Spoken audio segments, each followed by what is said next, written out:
Ајде да започнем со тоа што ќе кажам дека Украина ќе биде победникот, без сомнение. А Русија, и на Русија треба да се воочи тоа. Помина цела година од кога Русија брутално е нападна Украина. И покрај ужасите кои што Русија им ги нанесува на украинците, цела една година лудило, Украина секако на крајот ќе излезе победник. Таквата брутална агресија против Украина е и агресија против сите народи и општества во целиот свет, кои што обиваат да се потклетнат под агресорската моќ. Со победата на Путин и со големи последици на рускиот народ, и тие ќе треба да ги сносат последиците и тоа долго време.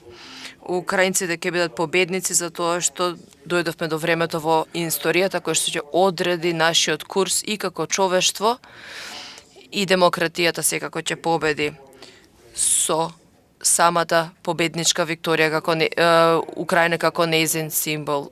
Путин уште нема сватено дека светот го ја осудува неговата агресивна војна против Украина, дека ни тој ни Русија нема ни пријатели, ни сојузници, и оние на кои што се уште ги смета за пријатели и сојузници, не смеат да се осмелат да дадат помош, и Путин не само што е поразен, туку и неговата диктатура ќе се сруши. Дека рускиот народ ќе заврши неговата ера која што ќе се запамети како најтемниот период во поскората историја на Русија и извор на срам за рускиот народ следните неколку декади. Победата на страната на Украина. Претседателот Зеленски ќе продолжи да биде символ на слобода и инспирација за многу идни генерации. Украина сплотена со луѓето и соседниците из целиот свет во оваа битка помеѓу опресивните режими од минатото и новата иднина човештвото. Не е веќе прашање на војна помеѓу две земји и лудилото на еден диктатор, кој што нема срам очигледно, ниту пак покажува било какво жалење за страдањето кое што тој го нанесува на украинците и на светот, дури на луѓето од неговата земја всушност. Единственото нешто што Путин и другите диктатори од истиот крој е слепо насилство. Значи, победата, да ги победите е единствениот начин да ги запрете. Наскоро треба да се победи Путин.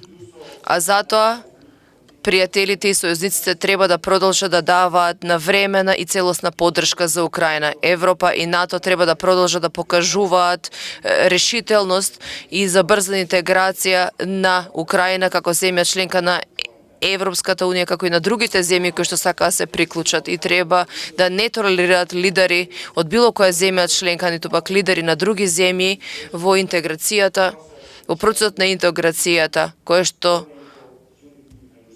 ќе разрушуваат единството на НАТО или на Европската унија. Руската агресија против Украина е горчливо подсетување на луѓето од светот дека нивните аспирации за слобода, демократија, владење на правото и граѓански права не можат и не треба да се земат здраво за готово. Тоа е уште едно подсетување дека диктаторите и диктаторските режими и нивните посредници се постојана и директна закана за мирот и стабилност на светот. Било која поддршка за Путин и за Русија е поддршка за агресор. Секоја поддршка за Украина и нејзиниот народ е поддршка за слободата. Денеска, неколкуте лидери кои што символично покажуваат било каква поддршка за Путин и Русија, и оние кои што се сметаат, тврдат дека тоа го прават од страв од можни последици, се подеднакво непријатели прво на сопствените народи, како што и самиот Путин.